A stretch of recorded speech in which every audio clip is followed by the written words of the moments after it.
Selamat pagi saudaraku terkasih di dalam Tuhan. Selamat memasuki hari yang baru. Di pagi ini kita bersyukur kepada Tuhan karena Tuhan memperkenankan kita menikmati kebaikannya sepanjang hari ini. Untuk itu sebelum kita memulai aktivitas kita, mari kita berjumpa dengan Tuhan dan kita berdoa.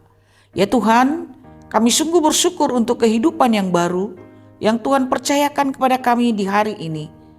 Untuk itu, sebelum kami memulai aktivitas kami ingin berjumpa dengan Tuhan, disapa oleh Tuhan, dan kami berdoa untuk menyerahkan hidup kami ke dalam tangan Tuhan.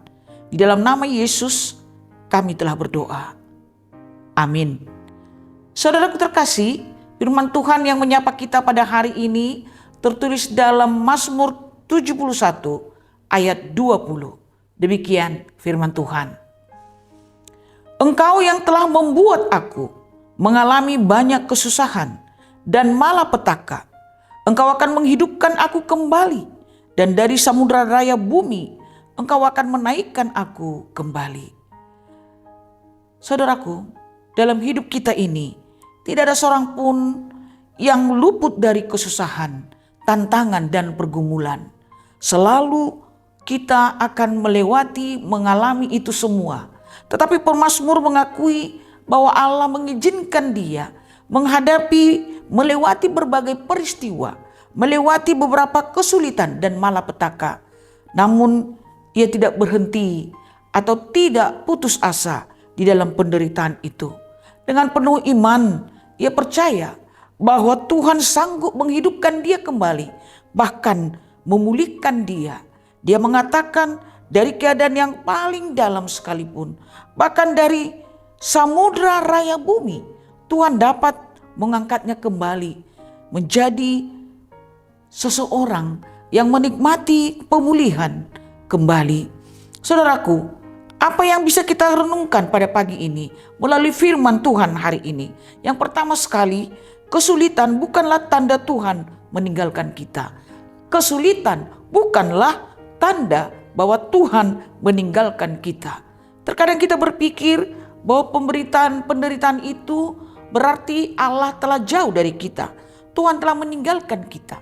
Ternyata justru dalam penderitaanlah Allah bekerja mendidik dan menguatkan kita dan memurnikan iman kita. Yang kedua, Tuhan Allah adalah pemulih yang sungguh di dalam hidup kita. Sebesar apapun masalah yang kita hadapi saat ini, pergumulan yang kita hadapi, jangan takut saudara terkasih. Apapun yang kita alami, tangan Tuhan sanggup mengangkat dan menghidupkan kita kembali. Tidak ada yang mustahil baginya. Yang ketiga, pengharapan kita tidak akan sia-sia. Seperti pemazmur, marilah kita awali hari ini dengan iman yang teguh. Tuhan menuntun kita memasuki suatu keadaan, memasuki suatu suasana bahwa Tuhan akan menuntun kita keluar dari segala pergumulan hidup kita. Saudara, mengapa Tuhan mengizinkan orang yang percaya mengalami kesusahan? Kita bisa melihat melalui firman Tuhan hari ini. Yang pertama sekali, supaya iman kita semakin dimurnikan. Seperti emas yang dimurnikan di dalam api. Iman kita diuji dan dimurnikan melalui penderitaan, agar kita semakin bergantung kepada Tuhan. Yang kedua, apa tujuan Tuhan mengizinkan kita mengalami permasalahan di dalam hidup ini?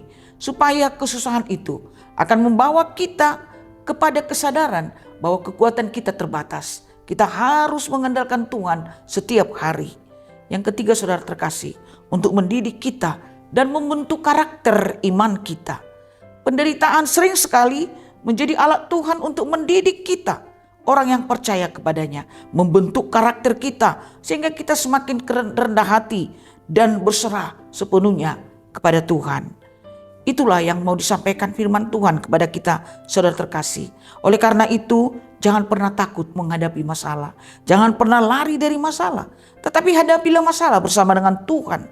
Katakanlah di dalam hatimu, aku segala perkara dapat kutanggung di dalam Dia yang memberikan kekuatan kepadaku. Kiranya Tuhan memberkati kita sepanjang hari ini. Bagi saudara kami yang akan melakukan semua aktivitasnya, mari pegang tangan Tuhan supaya Tuhan yang menuntun kita melakukan segala tugas-tugas kita. Bagi saudara-saudara kami yang sedang sakit, percayalah Tuhan sanggup memberikan kesembuhan kepadamu. Tuhan memberkati kita semua. Amin. Kita berdoa. Ya Tuhan, terima kasih. Kami hanya menyerahkan hidup kami sepanjang hari ini. Biarlah kami hanya mengandalkan Tuhan. Karena Tuhan sanggup membimbing kami ke jalan yang Tuhan kehendaki. Dan memberkati kami, memulihkan kami semua. Di dalam nama Yesus kami telah berdoa. Amin. Kasih karunia dari Tuhan Yesus Kristus, anugerah dan di Allah Bapa, dan persekutuan Roh Kudus kiranya memberkati saudara sekalian. Amin.